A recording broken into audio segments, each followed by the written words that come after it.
He's the most decorated athlete in the South Asian Games history, winning the highest number of medals in the South Asian Games, first in 2016 when the Games were held in Guwahati in India, and in 2019 when the Games were concluded in Kathmandu, Nepal. We have been joined by none other than Matthew Abeysinghe and his father Manoj Abeysinghe. Gentlemen, thank you very much for accepting our invitation and featuring in our show today. Thanks for having us.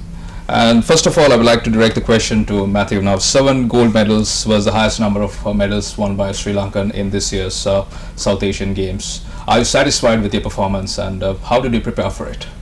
Yeah, so I actually did the same thing. Like you said, in 2016, I won 7 golds there as well. I knew that it was going to be much harder this time. I think in 2016, India wasn't really prepared for what I was going to bring to the competition and what the rest of the team was going to bring to the competition. And I think we kind of woke them up with that performance, and they knew that I was going to be coming to this one. I think they actually tried to put 2 people in every event that they thought I was going to swim. It seemed like that, at least. So I knew that there was going to be a lot of competition in every single race that I swam. So, I mean, in preparation for that, I just made sure that that I was in good form. Like, all of my strokes were clicking together and everything like that, because I was going to be swimming a lot of different events. Made sure that I was doing lactate threshold stuff at practice, because I knew I was going to be swimming multiple races in one day.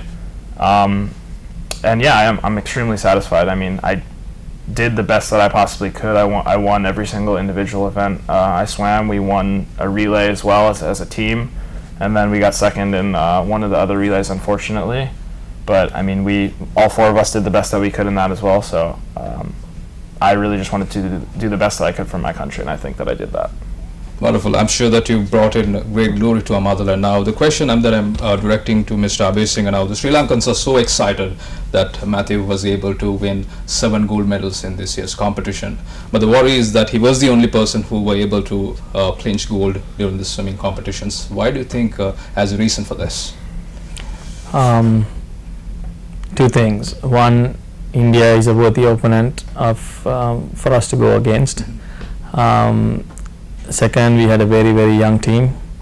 There are a couple of reasons. I think both are the Sri Lankan culture, where they stop swimming at crucial stages, like maybe 16 or 18 for O levels and A levels. When you do that, you can't. We had about 4 or 5 girls who were about 14 years old. We had about another at least 4 or 5 males who were about 15 to 16. Matthew, I think at 23, is just hitting his peak. He also has another couple of years to go. So most of the Sri Lankan swimmers are done with their swimming career before ever get to a point where they can compete. You know, except for him and a couple of others, we had sent girls and boys to compete against men and women. So the Indians were in their 20s, most of them. There were very few young Indian swimmers who were there. Also, even this time around, we lost Kyle Abeysinghe, Matthew's brother, Kimiko Rahim, and Charanta De Silva, all due to injuries and sickness. It's very hard to compete when we lose our cream like that. But I think the team that went to Guwahati managed it extremely well, even in spite of the fact that they weren't there. If they had been there, all those girls relays, I mean, we were competing for 3 legs with India, you know, neck and neck. And if Kimi was the anchor, or Kimi was the lead off on a backstroke leg or something like that, we would have won all three of those relays. I believe that if those 3 swimmers were there with the people that we took along with us, we could have beaten India this time. Now Matthew and 3 other boys won the 4x100 medley relay, freestyle relay. He didn't do it by himself. You know, Indians are pretty fast, and we won each and every, I believe, leg of that relay. So some people who had only won 1 medal back in 2016, they have won multiple medals with national records. So you can't say that nothing has happened. Okay, Michael Phelps won so many. None of the other Americans came close to that. So did America not do well? I think we have a long ways to go yet, but I think we are on the right track, and even this time around we performed admirably well. Wonderful. Now, Matthew, South Asian Games are done with 7 gold medals. What's next for Matthew Abeysinghe? What's next is the Olympics. I have 8 months until the Olympics. I'm not taking any kind of break or anything like that. I'm just going right back into training, getting ready for the Olympics. So last time I qualified with the B cut and was invited to swim at the Olympics. I was the first Sri Lankan to ever achieve a B cut. So I'm much faster now. So I'm extremely close to an A cut, which would be automatic qualification to the Olympics, not an invite. And again, I would obviously be the first Sri Lankan to do that as well. So that's my goal. Over the next 8 months, I'll be training towards specific target meets to try and get the Olympic A cut. So now you started swimming at the age of 4, and I've seen in some interviews that your father had become your coach at the age of 10. Mm-hmm. He has been an inspiration to you now. Now, what is that? Tell us a bit about the support that he has given to you for you to become a successful sportsman. Yeah, so like you said, my dad started coaching me around the age of 10 when we still lived in the U.S. And then I had other coaches there as well. And then we moved to Sri Lanka when I was 14 or 13. And from then onwards, he was my sole coach, the only one who had any part in my swimming, weights, and any of that with our club, Killer Whale Aquatics. I mean, he just knows me better than any other coach in the world. He knows exactly what I need to hear. He knows, for example, he knows not to talk to me too much before races because I don't like talking. I like to be in my zone, so he doesn't talk to me very much. He just says good luck and that's it. Whereas some other coaches would be telling me exactly what to do, like stuff like that, but I don't need to hear that because I've been swimming for 19 years. I know exactly what to do, and he knows that. So I think just the trust level that we have and the understanding that we have as swimmer and coach goes beyond anything I've ever had with another coach. Great. Now, you're a half citizen of United States of America and Sri Lanka. Now, on a personal point of view, apart from swimming, what do you do? So I don't really have that much time because I do about 12 practices a week, plus I'm a full-time student at the Ohio State University in the United States.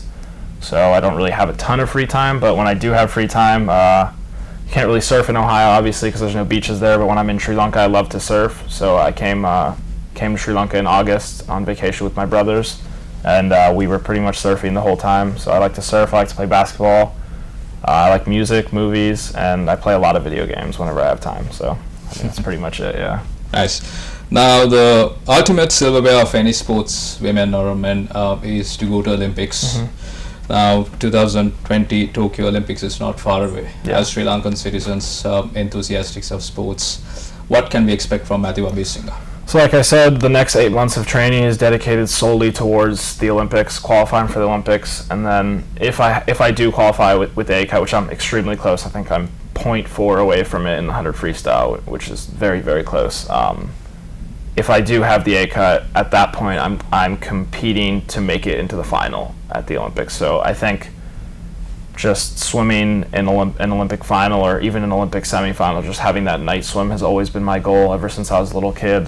I think that would be really amazing, and when you're in that final, I think everyone is equally talented, and everyone who has a lane in that final has a chance to win a medal. So that would be the ultimate goal. Wonderful. Now, Mr. Abeysinghe, that if I direct a question on a personal point of view, if you ever wanted to tell something to Matthew Abeysinghe as a father or a coach that you have never told, what would you tell him? I don't think there's anything that I have not told him that I can tell him that's new. I would just tell him to stay focused on what he's doing, not to abandon his roots or where he had come from. Keep his feet firmly on the ground at all times, and then just go after his dreams. All right. And if I ask Matthew Abeysinghe to talk to his father and say if you have ever wanted to give a message to him, what would that be that you have never told him?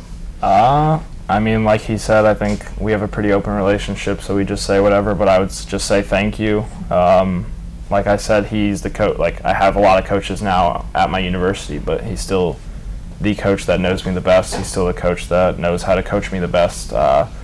It's just a matter, the only reason that I am in the U.S. right now is to further my education, and it's impossible for him to provide the facilities that a university like Ohio State, which has millions and millions of dollars coming in to the athletic department, can provide, like and the training partners that they can provide, stuff like that. So that's the only reason I'm there. So I would just say thank you for everything that he's done for me. Yes. Right.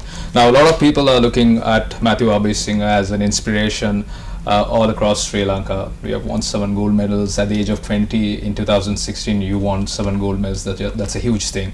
That's, I think, a record broken, which was set by Julian Bowling in 1991. So it's a long way.